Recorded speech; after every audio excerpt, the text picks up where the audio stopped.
Right. Welcome back to Beyond the Tools. Justin, I'm so excited to have you on the show today. Pleased to be here. So, I had the pleasure of meeting you at the HRAI AGM and conference back in September in Halifax. And I just love hearing such an incredible success story come out of Atlantic Canada. I think there's a misconception there sometimes that you can't have a big business in a small place. And obviously you're a testament to that being a total myth. Yeah, it's we. I got to say, I'm lucky because I'm second generation, and there was a foundation made for me, and Yeah. I just needed the building blocks and to grow it. That's it. That's Yeah. I was taught well. So tell us about that. How did you get started in this company? Well, my father started the company in 1984. Him and my mom out of the bed, like out of the bedroom, out of the house. They grew the business. We've moved like from 1984 to 2009. We moved three times. Uh, so in 2009, the last part that's where we're at right now. A nice big building, 62,000 square feet. Plenty of room to grow. Um, so they took the business from being just a plumbing company, commercial plumbing company, construction, to now we have plumbing, we have heating, we have refrigeration, we have ventilation, medical gas, propane, process piping. So we've gone from being a plumbing to all that in 40 years, and now it's to make it grow and make it uh, more fruitful if you want, and that's where we're at, and that's how. And I so my when my parents started, of course we're in the house, so I lived the whole company throughout, you know so I was 10 or 11 years old when they started. So at our house during the day, it was you'd answer the phone, well, you're plumbing and mechanical. So, and at night was hi. So, but in all honesty, that's how that so I grew up in that, and in that environment of business. And even like you say, you don't bring business to the table, but to the dinner table, but it was part of our life. It's who we are, and still to this day, you know sitting at the Christmas dinner next to my father, and of course what we're talking about is business, and and it's fun. It's all about mindset. Also, if you bring it negatively, it is going to be negatively. But if you have Mhm. discussions, and sometimes, of course, it's going to be negative stuff we're talking about, but most of the time it's you know growth, and what can we do to grow and all that. And that's what my parents uh, showed us, is how to think positively, and how to be able to grow it. And so I went to school. I'm a technologist from NBCC St. John, New Brunswick. I've actually was apprentices in all the trades except refrigeration. I've touched all the tools. I've done all the sites. I've been an estimator, project manager, project coordinator. I've touched all the spots in the business. So I know the only spot really that I and that's why we hire is accounting. I'm no Yeah. good at it. No good Best at to leave all. that to the Yeah, experts. Yeah. yeah. I'm more of a technical guy and more on that side, but that's how I grew. I understand, like Mhm. when you're doing estimating on commercial jobs, and all, that's where you learn about the job. Like you see all the nuts and bolts to put it together. You see it on paper. And being an estimator at the same time project manager, I was able to see the job going up on top of that. So when I was estimating, I was able to rearrange or redo certain things things that I was doing on estimating. Okay, well, I better put a little bit more here because it took more time there, and so rejigging, if you want, our estimates, and so and it's fun today because they come to me with issues, and then they're like, "Oh, it can't be done." This I've done it. Yeah. So I'm curious, Justin, for you going back, it sounds like, yeah, like childhood, you were very involved from the get-go. Was there ever a point for you where it was a conscious choice of, yes, this is what I want to do with my life? Or was you kind of just rolled into it and it was assumed and it was something you never really questioned? Honestly, it a little bit of both. At one point, I was like, because at one I went to university for 2 years and it didn't pan out to me with me, and so at that point I was reflecting on, okay, what am I doing here? Because I was going to go to be an engineer, and so at one point I was reflecting going in the military, or even RCMP, and I took an 8 month reflection, and while I was working for my father for my the company, and I was when I was working with the company, I was comfortable. It was like, this is where I need to be. This is so.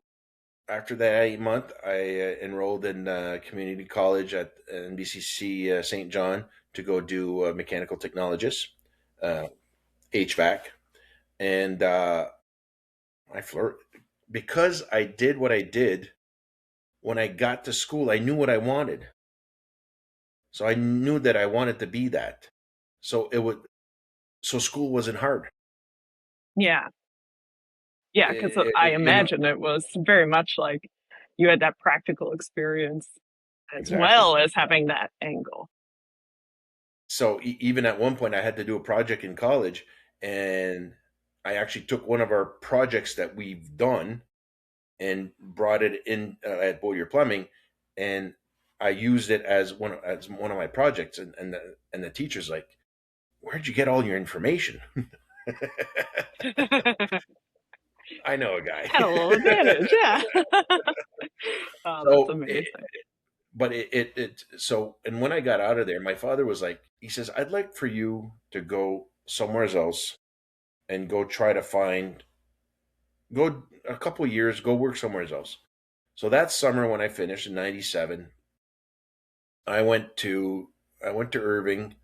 Um, I went there for about 2 months, and I was like, I it was too, how can I say, there was not too many guidelines, but there was too much.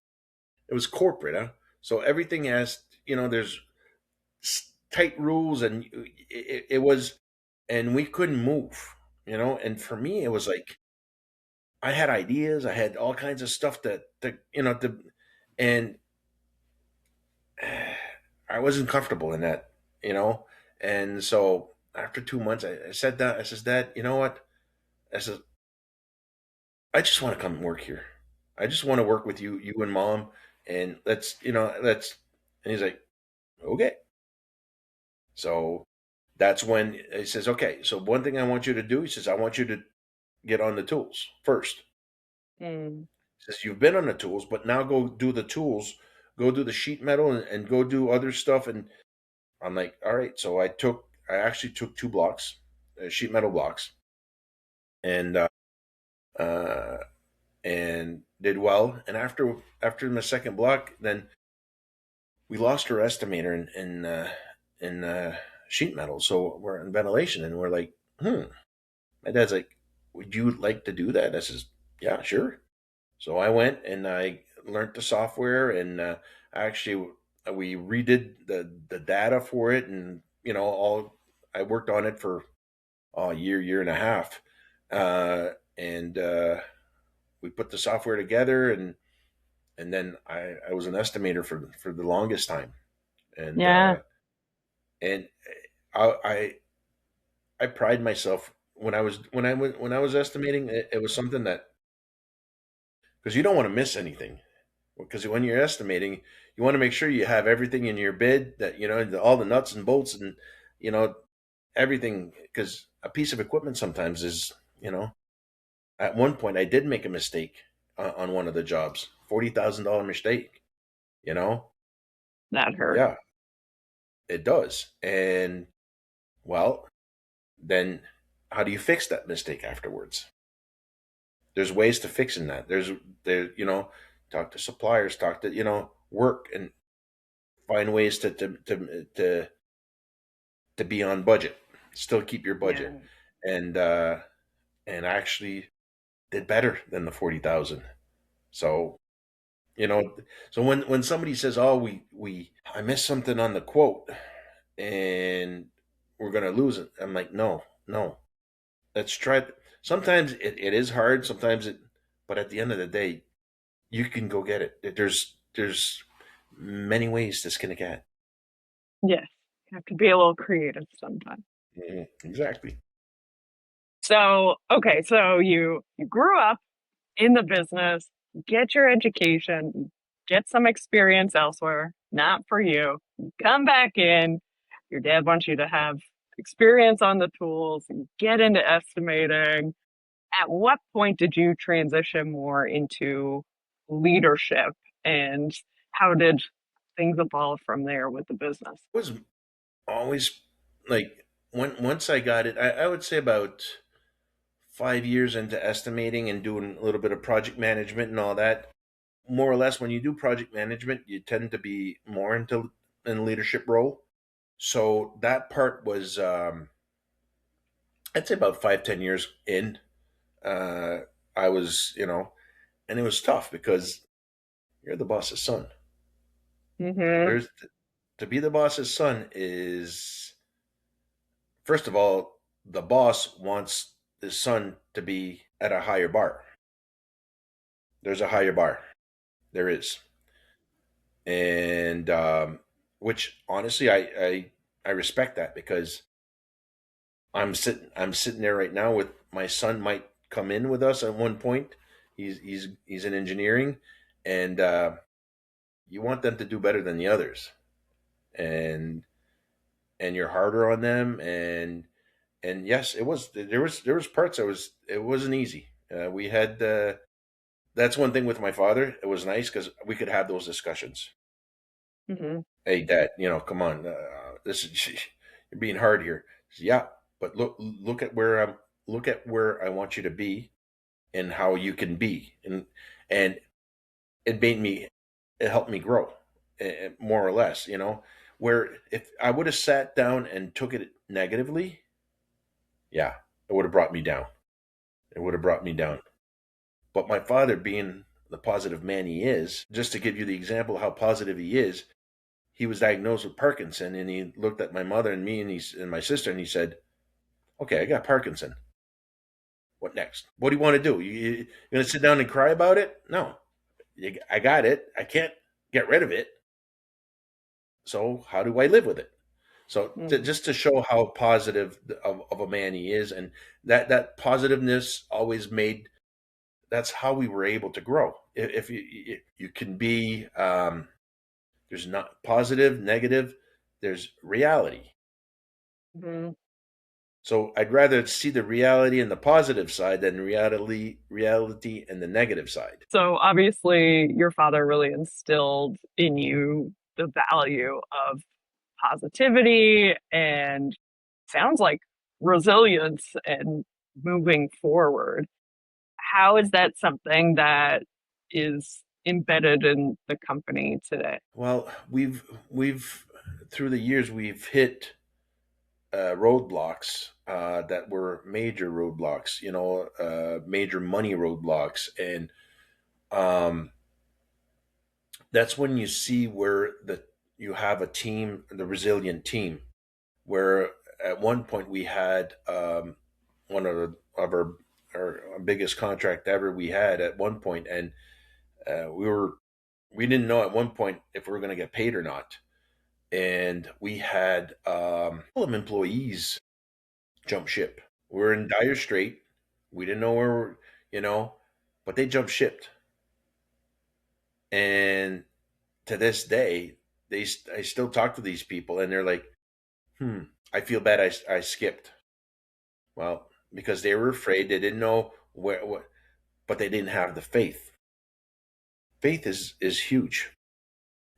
Whatever denomination you are, there's somebody up there helping you, and sometimes you got to put that in their hands. It's not always us that, and I believe a lot in that, and that's something also my father and, you know father and mother both, that we have a lot of faith, you know faith in our people, faith in, like, give them the tools, and they'll help you out. Hmm. And don't be afraid to ask for help. That's another thing that brought us. That's resilience. You got to put your ego aside. Mm. Some people have egos the size of a bus, and you got to be able to go and say, "Hey, I need help. I'm stuck. What can I do to get out of this?" And and we were not afraid. It's like we didn't hide anything. We our banks, our suppliers, and we showed them, like, listen, this is happening to us. We don't know how to get out of this. What can we? Is there anything that you can do to help? Sometimes those they have contacts they have, and honestly, with all the help we've got through, when we got through all this issue with this big contract, it was all the people that helped at the end of the day. That, suppliers, even at one point, one of the government people, at one point, he says, "I like you guys. I don't want you to go under. So here's a little tidbit. If you do this, this, this, and that," we're like, "Oh, okay, thanks." And Mm. uh, asking for help is, even on a personal side, you're living issues in your life that, it's tough. Don't be afraid to go ask for help. It's okay. It's not demeaning. It's actually strong. You're it's going to make you stronger. You know. So I love that's that. And that's I know when, yeah. It, so there's a little saying that one of our consultants at one point used. He says, tenacity, rigor, and discipline, and the discipline of going back and back and back until you get it. You know, it's yeah. And like you said, being able to put your ego aside to ultimately get the mhm. job done and overcome that big obstacle. And that's a bit of our culture. That, when we have people that come work for us and they have big egos, they don't tend to stay long, because they see that they're gonna get their egos are gonna be, put your ego aside. That's one of the things I say is, you know leave your ego at the door when you come in here, Hmm. and when you come in at work. We don't need that. Let's work as a teamwork. Which and sometimes when you have an ego, it's easier to lack respect. And that's, for us, that's one of our values: respect. Our five values at Beaulieu Plumbing is respect, teamwork, innovation, courage, and pride. Mm. you know so you put it that all, but for us, respect is number one. It's and the respect also of being able to say the right things, even if it hurts, but saying it in a respectful way, to be able to make it better, to change, to grow. you know uh, Not saying anything sometimes is not helpful. First, yeah. Yeah, I know when we were talking a few weeks ago now, but really talking about how obviously you have these values that are instilled in your family and into the company as a byproduct of that. And it's also been the relationships that you've built. And because you have strong relationships, you can have those uncomfortable conversations. So I'm curious for you guys, as you've evolved, as the business has grown, now you're at a completely different scale than when it was your parents operating out of a room in your home. Was there a moment or something where you realized that relationship building at the scale that you're at was just completely different than when you were more of a small local shop? No, a relationship has always been key. And Mm, one of the one of the first times we had a major almost went bankrupt. We it happened twice, and the first time was, and the way that we my parents got out of it was because of relationship building, because they had relationships with the bank, they had relationships with the suppliers, so they were able to defer, okay, payments and this and that, and they helped out, you know. And it's funny because there was some suppliers said, no, no, we want the money now, and you got to pay now. And we're like, well, we can't.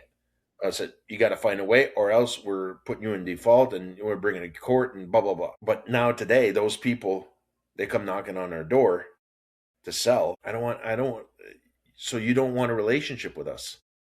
yeah.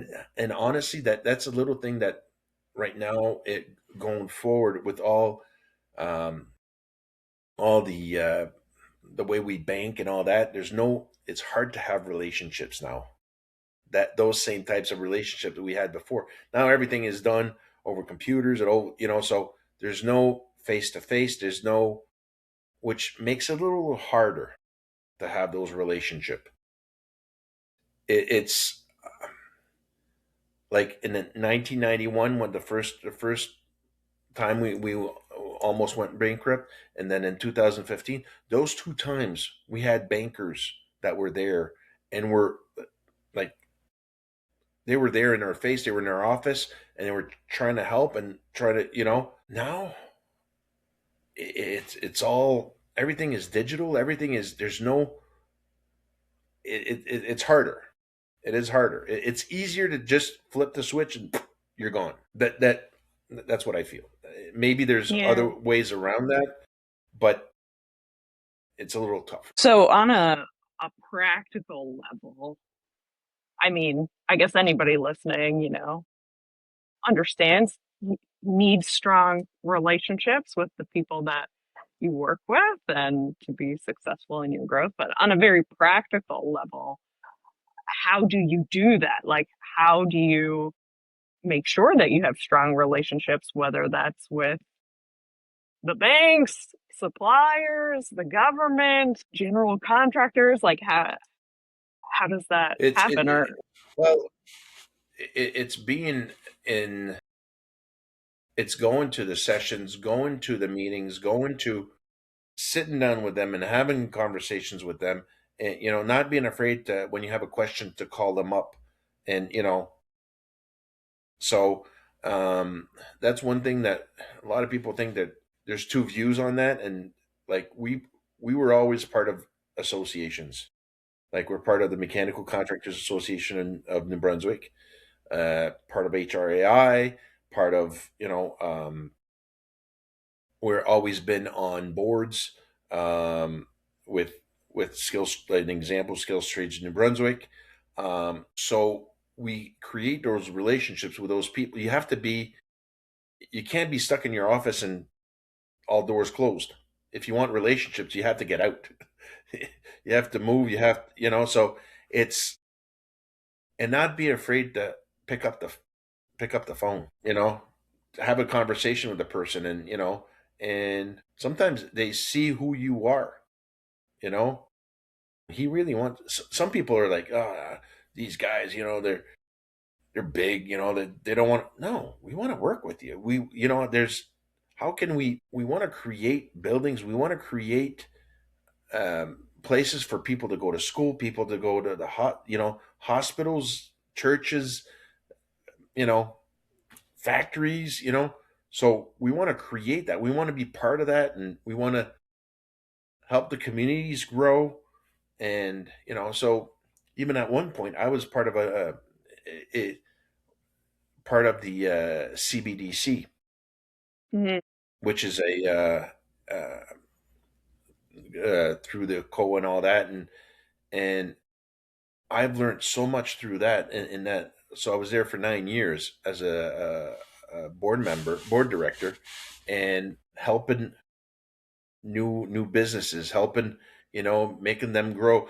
And I created relationship with some people around that table, you know, created relationship with new companies coming in. So to create relationship, you have to be in public. You have to be there. You have to. You have to take the time. It is. It's the time. It's and for a lot of people, is like, you must be tired. You do all of these associations, and you run and my father was the same way. We all you know, and it's all in a mindset. If you say you're tired, you're going to be tired. Like, yeah, but when you're having fun doing it, you don't get tired. And so when you get good positive feedback, of course, there's it's not always rosy. you know Creating relationships are not. It's not. You don't like that. You don't. So, but it's always at the end, you always win. And if you don't win, that means it's not. It won't be part of. It's not part of our culture. It's not part of our company culture. It's not part. So we don't do business with those those uh, those people.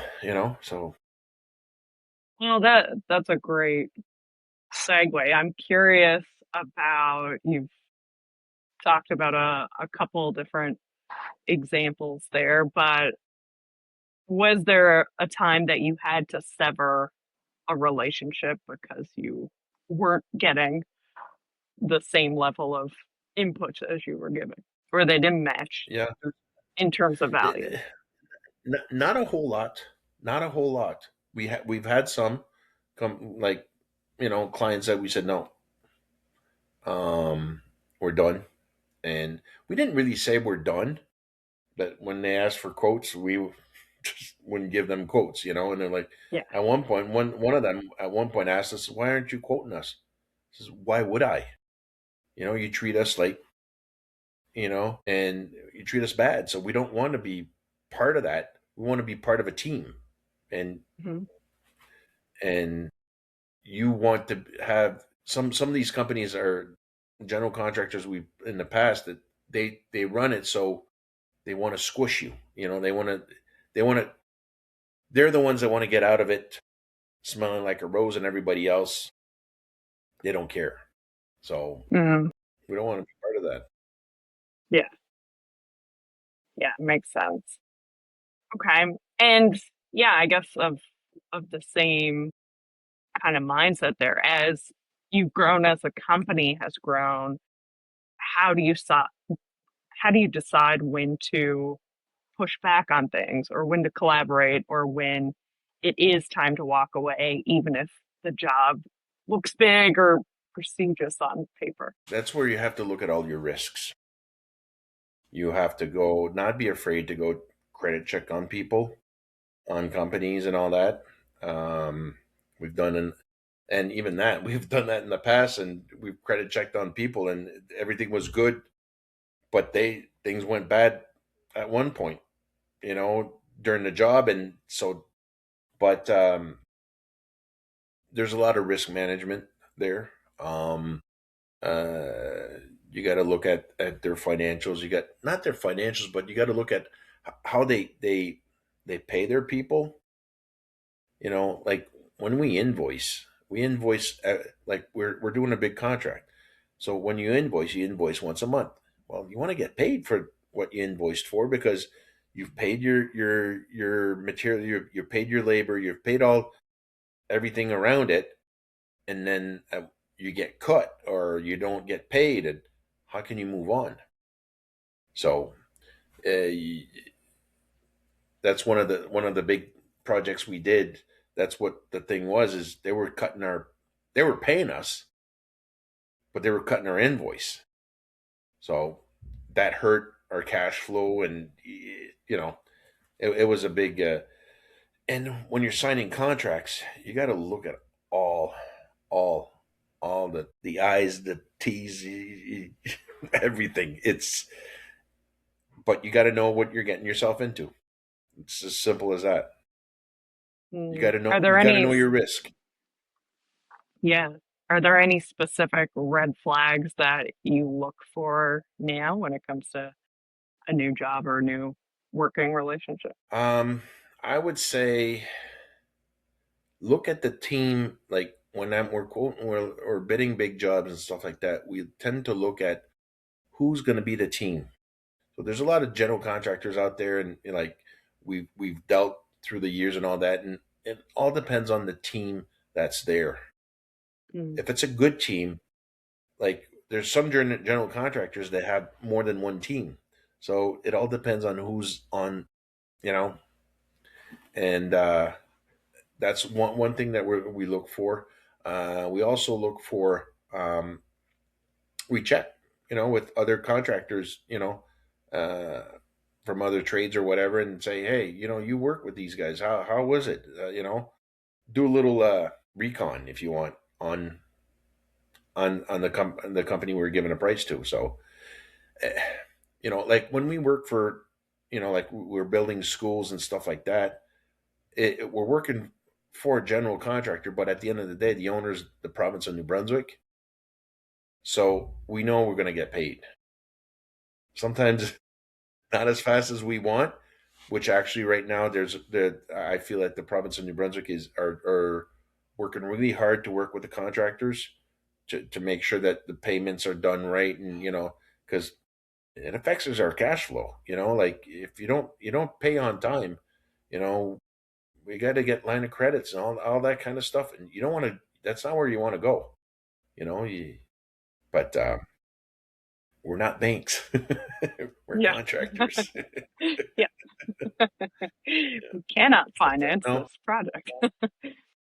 no, no, no, and I feel that there's a lot of movement on that. There's a lot of like it's got to be collaborative.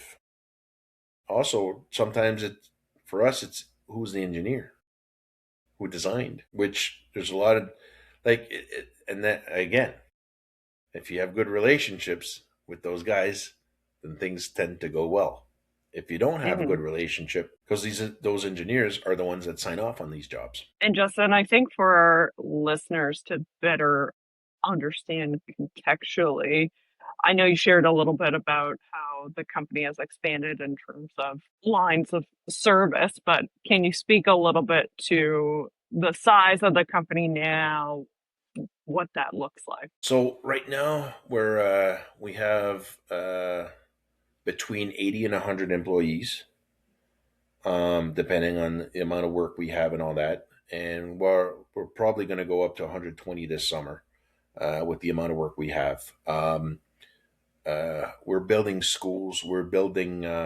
So right now we're on a team with Ellis Dawn to build a playhouse in Fredericton, which is it's a huge theater downtown Fredericton, and we're on a team to build the prison in Minto, uh, and we're so like those two projects are 2-year projects. We're renews prison. We're changing all the water lines in the prison, which is one of it's a huge prison, and it's a federal prison in middle of New Brunswick. So, but it's so those are the types of jobs that we do. We also work a lot with on we created a service department, and we do a lot of stuff with we're on the NB Power program to put in heat pumps and all that, which that's a great program for New Brunswickers. Honestly, it's so it's to uh, make sure that like electric baseboards are expensive to heat. So if you put a heat pump, well, you're saving money. So NB Power is helping out on that with the clients and all that. It's a really good program. And so we do see on the service side, we're mostly in northwest New Brunswick. We don't do much service elsewhere in the province, but on the commercial side, industrial side, we do work throughout the province of New Brunswick, and we've done work in PEI, we've done work in Nova Scotia. Um, we and another example of a big project. We do work at McCain Foods. Um, they there's always they're always changing. There's all new products. New systems and refurbishments and all that. We do a lot of work there, which is kind of fun because it's high tech and it's like it's all stainless steel welded. It's the guys love it. they when it's stuff like that, it's more technical that they thrive on that. Um, you know, um, we do a lot of work too with the uh, Tobic First Nations in Tobic. Even in Maliseet's First Nation in Edmundston, we do a lot of work with them. Uh, on the service side, also we do a lot of what we call food equipment. So coffee machines, like we do a lot of work at Tim Hortons. Like we do a lot of Tim Hortons in the in Edmonton region and all that. Um, so automatically, when you do food equipment, most of the time there's a lot of restaurants that are gas, so you have to be have a G2 license. So we have a few G2 licenses that are able to fix those equipment and all that. And we're we have you know we have trucks sleeping in pretty much every city in New Brunswick. Foremans, we have foremans that I have foremans in that live in Bathurst. I have foremans that live in Salisbury, New Brunswick. I have foremans that live in Fredericton. So it's we're all over the province, and uh, it's nice. And another client we have too is we've done a lot of work with is UNB. We do a lot of work with UNB, and it's it's a fun university to work with. The people there are very nice. They're very uh, they know what they want, and that it's fun when a client, like sometimes it could be some people say, oh, it's hard to no, but they know what they want, so you just have to give it to them. It's you know what to expect. So that's Okay, so so that. you're doing a lot. So, just in talking about relationships, arguably one of the most important relationships you have in your business is that with your business partner. So, how has that helped you be successful? Well, first of all, to have a good business partner, you have to click. You have to be in the same, have the same mindset. And in 2017, we hired Pierre Luc as a CFO, and we were getting along so great. It was amazing, and he to a point where in 2019, like my parents wanted to step away and me getting into the reins and all that, and I knew I couldn't do it all by myself. It was a big machine, and him being a CFO, and not just a CFO, he's also a CMA, which now it's CPA is one way or the other, but he's a CMA anyway, and we got along so great. We have a lot of the same values, a lot of the same. Um, we want to grow. We wanted to grow. We didn't like. We wanted to, and we're all for our communities. Like we give to our communities. He's on associations. I'm an association. So like it's always and so in 2019 I went to him and I asked him, I says, listen, would you like to be part of this company, but with me as a partner? And he didn't even blink. He says, yep, yep, yep.